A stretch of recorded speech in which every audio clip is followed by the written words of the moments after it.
अरे क्या हुआ? तुम्हारी तबीयत तो ठीक है ना? तुम्हारी आंखें सूजी हुई हैं, थकी थकी सी लग रही हो। मेरी मानो ना, आज तुम सैलून मत जाओ, छुट्टी कर लो। अरे कौन सा तुम्हारे सर पर बॉस बैठा हुआ है? अम्मी आज सैलरीज देनी है, आज तो जाना ही पड़ेगा। तो क्या हुआ? तुम्हारा अपना सैलून है, जब मर्जी दे देना। आज नहीं हो सकता, जाना है मुझे। और अपनी हालत देखो, कैसे काम करोगी तुम? नींद नहीं पूरी होगी तो फिर ऐसी हालत होती है।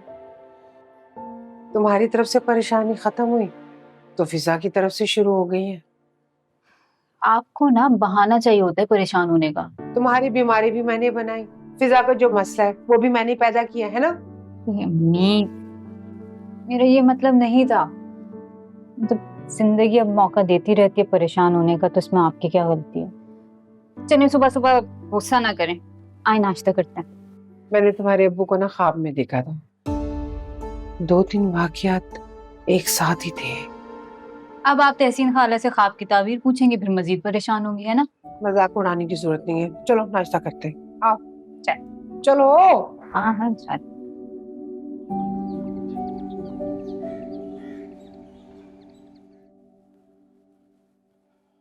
Good morning. Good morning. अस्सलाम वालेकुम। पापा। वालेकुम क्या बात है भाई, नाश्ता करो, शुरू करो। हम इतनी देर में चाय, क्या हुआ है? जी वो हम बेगम साहबा का इंतजार कर रहे थे। भाई नाश्ता तो सब करते हैं, जाओ चलो भाई शुरू करो।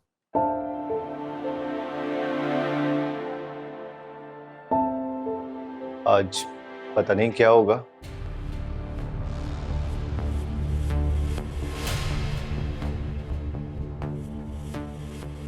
कुछ नहीं होगा, नाश्ता करो। पापा मैं गया था मामा से बात करने के लिए उनके रूम में कल रात। उन्होंने दरवाजा ही नहीं खोला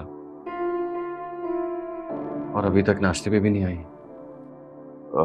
तुम लोग नाश्ता करो, मैं लेके आता हूं। पापा प्लीज आप रहने देना। अंकल आंटी नाराज है क्या? अरे वो तो हर वक्त नाराज रहती हैं।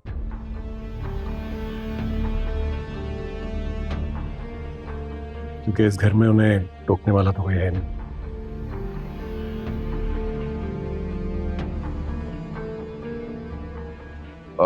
बच्चों देखो, तुम लोग नाश्ता करो, मैं तुम्हारी माँ को लेकर आता हूँ। हो सकता है मुझे थोड़ी देर हो जाए, मामला गंभीर है, ठीक है? लेकिन तुम लोग नाश्ता करते रहो, ओके? पापा फिक्र मत करो यार, नाश्ता करो। जो कुछ हुआ है वो उनके लिए किसी कयामत से कम नहीं है। क्या हुआ है? क्या हो रहा है? मुझे कोई बता क्यों नहीं रहा? कल मैं घर पे अकेली थी। आप अल्लाह का शुक्र अदा करें कि आप नहीं, क्योंकि अगर आप उनके सामने होती तो एज यूजुअल वो आप पर दोबारा से गुस्सा निकालते। अली चुपचाप नाश्ता करें। ठीक है रज़ा।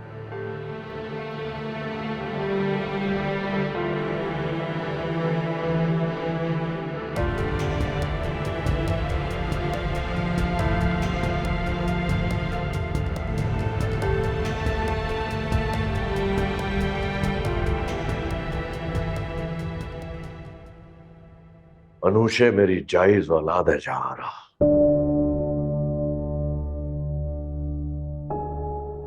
कई बार मैंने तुम्हें यह बताना चाहा, लेकिन तुम्हारा गुस्सा, तुम्हारा गुरूर, तुम्हारी अना हमेशा बीच में आ गई।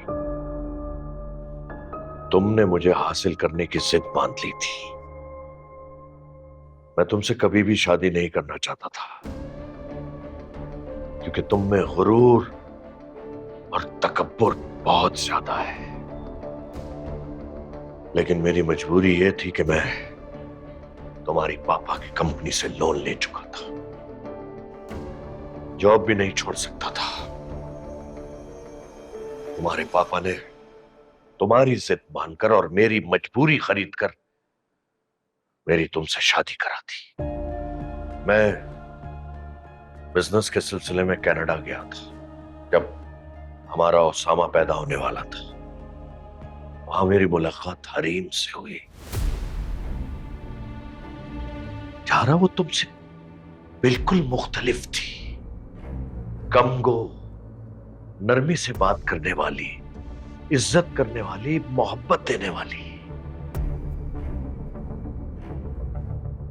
मुझे हरीम बहुत अच्छी लगी और मैंने उससे शादी कर ली, लेकिन शायद खुदा को हमारा ये साथ ज्यादा देर तक मंजूर नहीं था। साल भर हम साथ रहे, फिर वो अनुष्य को जन्म देकर हमें छोड़ गई। फिर मैंने अनुष्य को उसकी खाला आनी के हवाले किया और पाकिस्तान आ गया। लेकिन मैं अनुष्य से मिलता रहा, उसका ख्याल रखता रहा। ये सारी बातें मैं तुम्हें बहुत पहले भी बताना चाहता था, नहीं बता सका। उसके लिए मैं बहुत शर्मिंदा हूं। जहरा, अनुष्य तुमसे बहुत मोहब्बत करती है। लेकिन मैं उससे नफरत करती हूँ, आज भी नफरत करती हूँ उससे। यारा, वो तुमसे गले लगकर तुम्हें माँ का दर्जा देना चाहती है। ये मेरी जिंदगी में कभी नहीं होगा। उसको बता देना कि उसकी ये हसरत कभी पूरी नहीं होगी।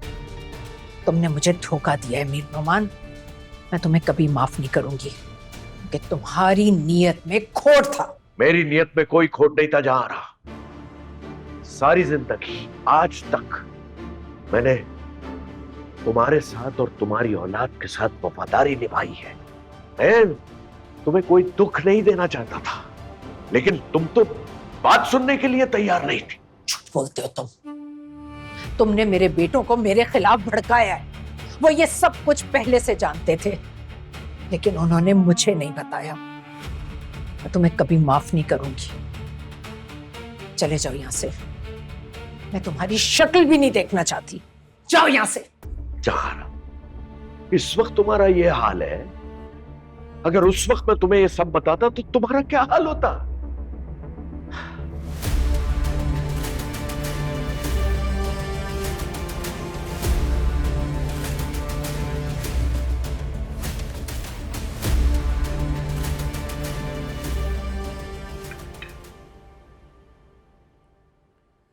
मुझे तो बहुत टेंशन हो रही है। इस औरत के बारे में जानती तो नहीं हूँ, लेकिन जो कुछ नुमान भाई ने बताया है वो ठीक नहीं है। मुझे नहीं लगता कि वो उन्हें माफ करेगी। मैं उनकी बेटी हूँ आनी, और ये हकीकत है, चाहे वो ना मानना चाहे, बदल नहीं सकती हकीकत। अनुषी, वो औरत तुम्हें जिंदगी भर कबूल नहीं करेगी। तो ना करे, मेरे साथ मेरे बाबा होंगे, मेरे भाई हैं मेरे साथ। तुम समझने की कोशिश क्यों नहीं कर रहे? वो अपने बेटों को मिलने से रोक सकती हैं, और हो सकता है कि नुमान भाई पर भी पाबंदी लगा दे। वो ऐसा नहीं होगा आनी, बाबा नहीं मानेंगे, आप परेशान नहीं हो। अल्लाह करे कि ऐसे ही हो।